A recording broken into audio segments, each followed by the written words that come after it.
Welcome along to the very first interview of 2023, and I'm delighted to say it's on a topic that many people know is very close to my heart, and that is due diligence. And joining me to discuss that is Graham Turrell. And Graham, I thought it would be a great place to start, really, to say, give us your take on how this conversation came about. Well, I was planning to have a chat with you anyway because I've been following property trusts quite a bit, and I've seen basically how things have been going in that direction, and it was in response to one post that you put out, email, I think it was, and I just felt moved to give you a call straight away just to say, I'm with you. I understand, what's going on, and the consequences of things going badly wrong in the industry. And I just really wanted to offer my support to you. And we got on a conversation about due diligence, which I think prompted this chat that we're having now. Indeed. And I have to say, Graham, I was so grateful to you for reaching out to me. These kind of conversations that I have with people that contact me privately and indeed publicly, they're like cosmic winks to me, that they really, do make a difference to me. And as you say, we had a very wide-ranging conversation, which then went into the importance of due diligence in the property sector. And at the end of it, I said, I just wish we'd had the cameras rolling because I really appreciated your take on it. And I think one of the things you said to me is that, due diligence, we talk about it a lot, but there are some people within our sector that actually don't understand what it is and the benefits of it. And it's almost like we have to roll back to explain that before we then talk about how you do due diligence. So how would you describe, what due diligence is, the process of it? It's the process really of ticking boxes to a great extent. There are a very popular concept is like a due diligence checklist, which a lot of people are familiar with. And it's just making sure that you've dotted the I's and crossed the T's. I say just, but it depending on what you're investigating and what you're kind of delving into, it can get really complicated. Um, there can be, essentially, it's a checklist, and you're checking things off, but it can be very involved. Checklists can be 10 points, they can be 1,000 points. It really all depends. Firstly, the nature of what you're checking up on. We're talking about an investment, the nature of that, but also the depth that you want to go into, or that you need to go into. I think that there's this issue with due diligence. It's one of these terms that's very amorphous. You ask one person what they think due diligence is, you ask another, they'll have probably pretty strong ideas, but they might well be very, very different things. There's this phrase that I really like, actually, which is the truth is only enough when you ask the right questions. And due diligence ultimately is about asking the right questions, the relevant, the pertinent questions. And this is true of anything. You ask the right questions to somebody, you'll get a great response from them, and you'll find out what you need to know. The more you delve into due diligence, the more you realize there's actually a load of questions that, oh my God, I wish I'd asked that question, and then I would have got more insight into what I'm doing. So building up this question sheet, this checklist, and doing that right. So it's asking the right questions is the very, very short answer to that. Yes, I really like what you said there. And I think you and I have both observed this human behaviour where somebody's buying perhaps a mobile phone which might cost £200, and they'll spend 3 or 4 hours on the web researching it and checking independent reviews and going onto forums where these phones are being discussed, this particular model is being discussed, and asking questions. But it seems when it comes to property, where the numbers are much higher, and the chance of financial risk or significant financial loss are much greater, that Mm. people suddenly don't think about due diligence and they start to take things, just what somebody has said without checking. And really, therein lies the danger. That's right. It's knowing how far down the um, kind of investigative rabbit hole you should go, because you could spend a lifetime, analysing every tiny little detail, and that obviously isn't practical. And I have to say, it goes back to this point I made about asking the right questions and knowing which questions are relevant, are important, are germane, and crucial, and which ones are doesn't really matter. Mm. So You yeah, mentioned the word, the use of checklists, and yeah. for instance, this is what pilots use. That is simply what the point of due diligence is, to mitigate risk. And checklists are a very effective way of doing that. They work in the aviation industry, for instance. They're used in lots of other industries where the safety of people is paramount. And we've got a lot of checklists on property tribes to help people know the right questions to ask. But at the end of the day, we have this amazing friend, and that is Google.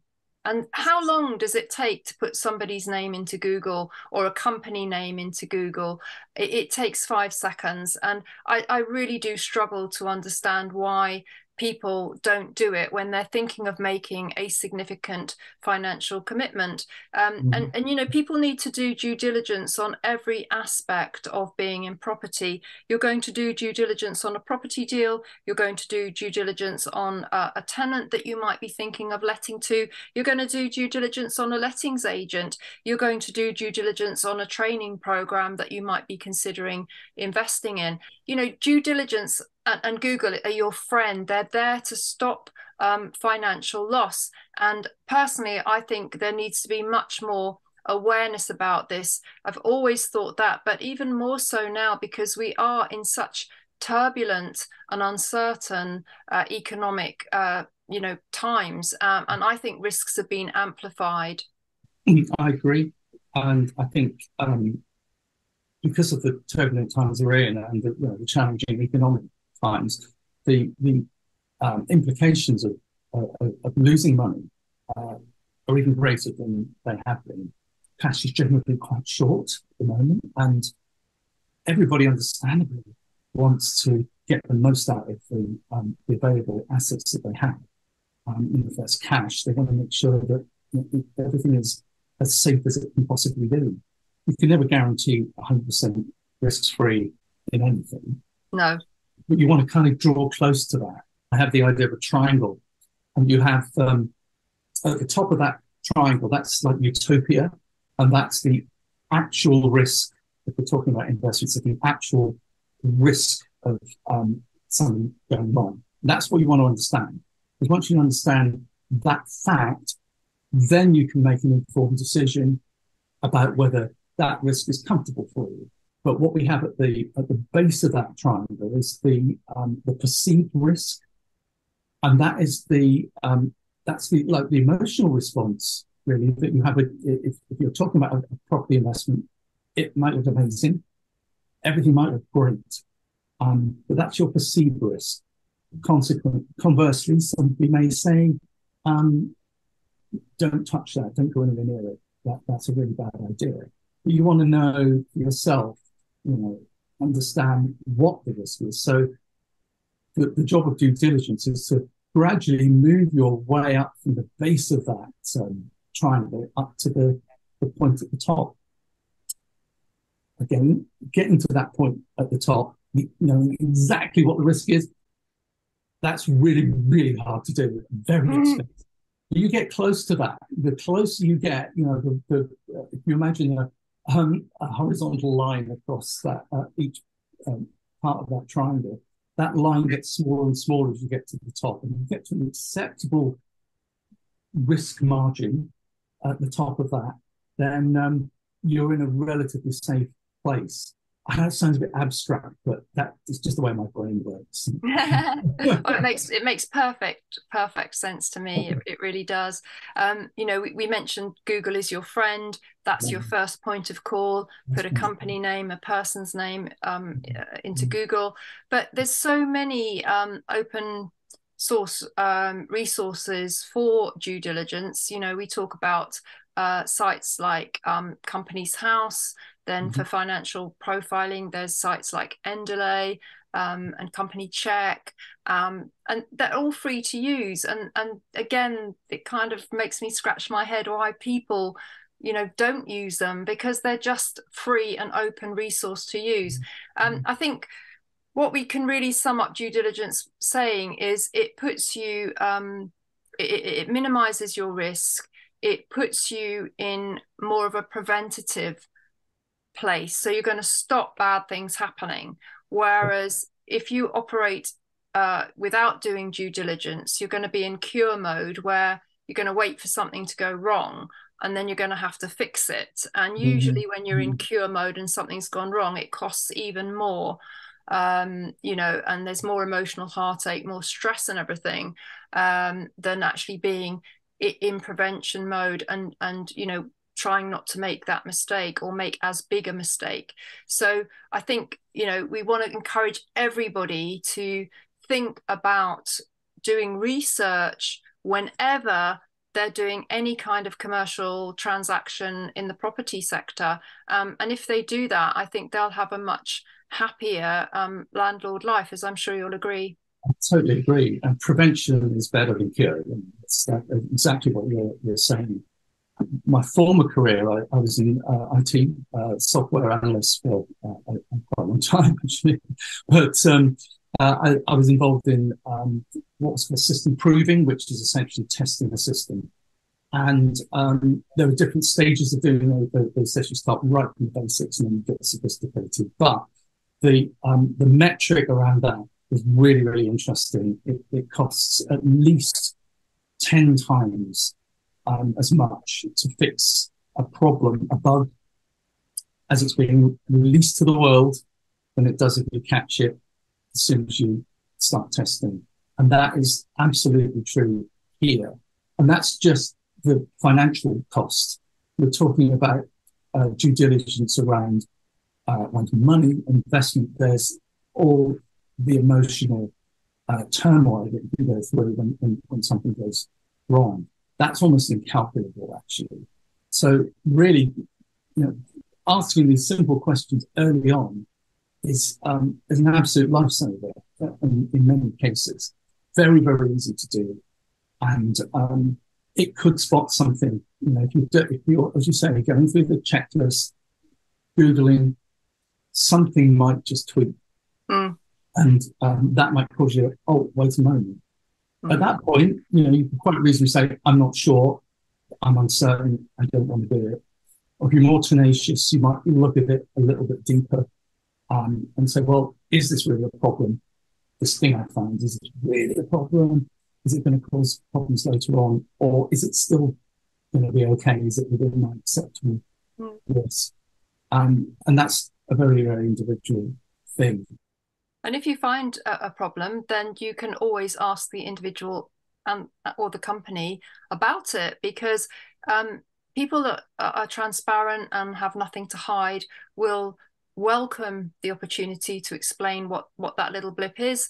They'll have a legitimate answer for it.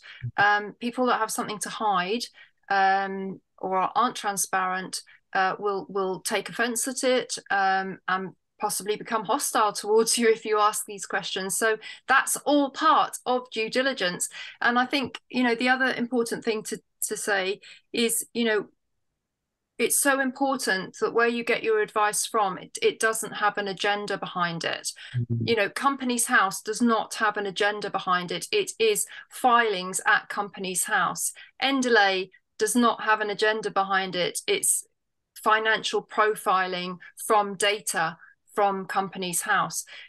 Property Tribes, the advice from Property Tribes is community generated. So there is no agenda behind it. It's a hive mind of people coming together, and giving different opinions.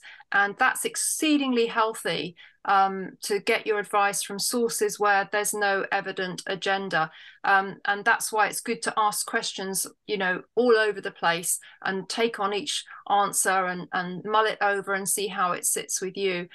But, Graham, you are passionate about the topic of due diligence, so much so that you've started Diligent Eye. Maybe you could just give us a brief overview of that service that you provide to property investors. And I have to say, there's no commercial relationship between us at all.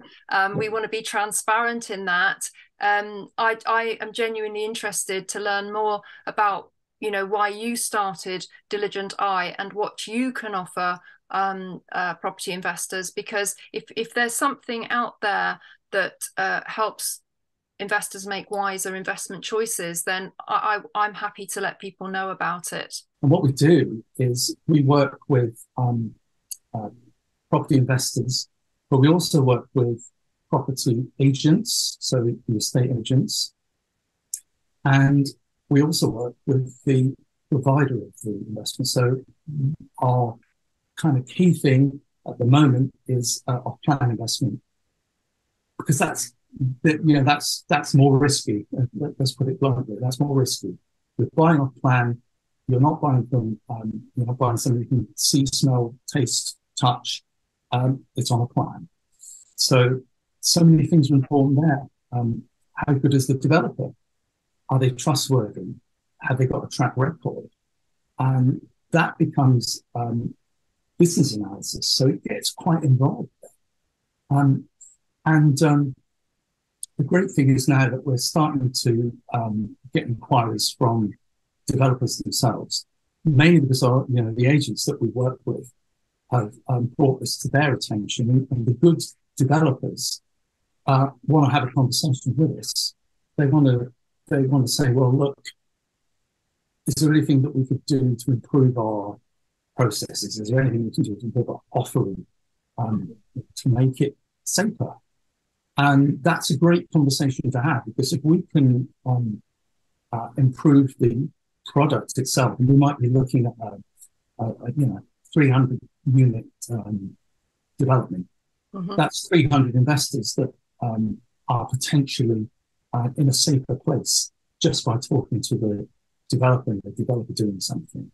So we're at those three levels. We'll work with individual investors. So if it's something that is new to us, we'll work with them and we'll independently develop it. The due diligence product is like a report. So we do a 300-point due diligence check, the checklist, but we'll go into a lot of depth in where we feel it's necessary to do so. Mm-hmm. So that's great. It's produced graphically. It's done as a bit of a trust pilot, 5-star for each section. So it's really easy to pick up what the areas that are good in that investment, what are the areas you need to focus on a little bit. And an investor then can take that and they can go further with it if they want to do that on their own, and look at those areas of concern that we've highlighted. So it's very much a partnership between us and the investor. Same being true with the agents that we work with as well. As you kind of alluded to, those that don't want to talk to us tend to be those that don't want to answer difficult questions. Mm-hmm. And we get that. It's like, thank you, noted, you've not answered this question. That sometimes prompts them to be a little bit more forthcoming, but no answer is an answer as well. Well, nobody should fear due diligence because it helps differentiate the ethical and legitimate operators from the rogues. And certainly any ethical and legitimate operator that I've ever asked due diligence questions of has been more than happy to answer those questions, because they know that the rogues won't. So due diligence is very much all about transparency as well. And if you see any anything trying to be obscured or hidden or controlled, those are all red flags to me. Well, anyway, Graham, I'm so delighted to have you as my first guest of 2023 and to have chatted through due diligence with you. And it's great that you are offering this service to property investors, because the modest price of what a due diligence report would cost, it is going to be far less than the financial loss you could experience if you went into a property development or off-plan deal that turned out to be disastrous. So every investor should use all the tools out there that are available for due diligence, most of them free, but some of them well worth paying for. So all the best for 2023, Graham, with Diligent Eye, and thank you for joining me here on Property Tribes TV. My pleasure. All the best to you.